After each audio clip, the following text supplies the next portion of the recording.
সকলোলৈকে নমস্কাৰ জনাই পুনৰবাৰ মোৰ চেনেললৈ আপোনালোকক স্বাগতম জনাইছোঁ। আজি একদম ইজি এবিধ ৰেচিপি লৈ আহিছোঁ, সেয়া হৈছে নাৰিকলৰ বৰফি। তাৰ বাবে এখন কেৰাহী গেছত পাতি দিছোঁ আৰু গেছৰ ফ্লেমটো ল' কৰি ৰাখিছোঁ আৰু এইটো ডাঙৰ কাপেৰে একাপ মই ৰুকি লোৱা নাৰিকল লৈছোঁ। মই নাৰিকলখিনি মিক্সিতে ৰুকি লৈছিলোঁ। এতিয়া ভালদৰে নাৰিকলৰ কেঁচা গোন্ধটো যোৱালৈকে আৰু অকণমান ৰঙচুৱা হোৱালৈকে নাৰিকলখিনি ভাজি ল'ম আৰু গেছৰ ফ্লেমটো ল' কৰি ৰাখিম।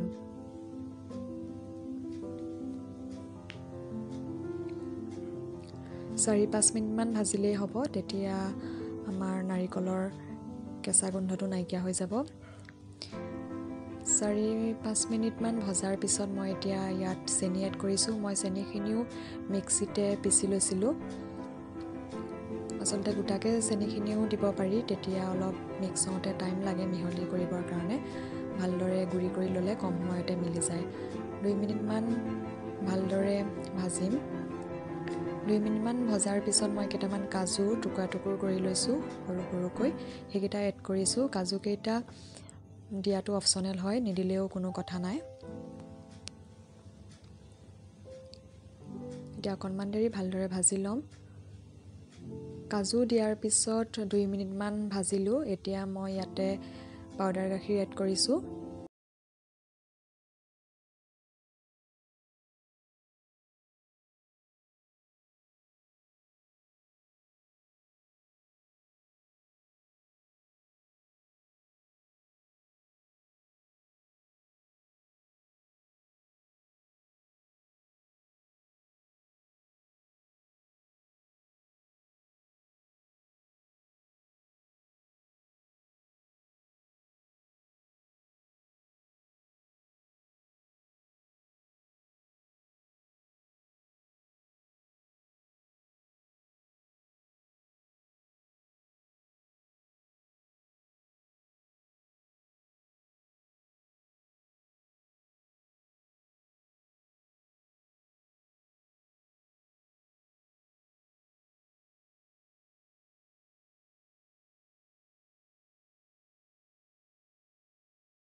এতিয়া ইয়াতে মই পিংক ফুড কালাৰ এড কৰিছোঁ। এইটো অপশ্যনেল হয়, মই কালাৰটো দেখিবলৈ ভাল হ'বৰ কাৰণে ফুড কালাৰ ইউজ কৰিছোঁ, নিদিলেও কোনো কথা নাই।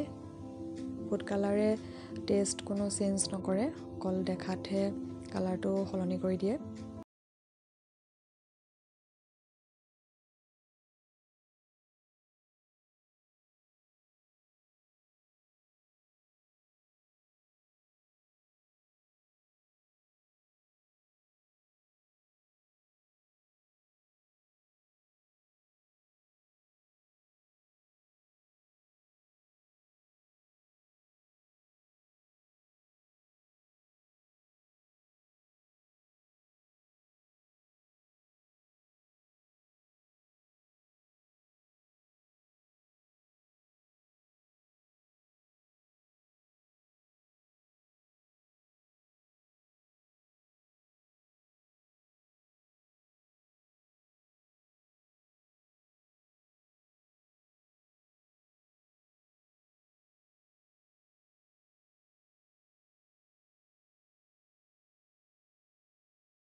লাগি ধৰিবৰ কাৰণে মই অকণমান হেঁচা মাৰি দিছোঁ আৰু অকণমান ইলাচি গুড়ি লৈছোঁ।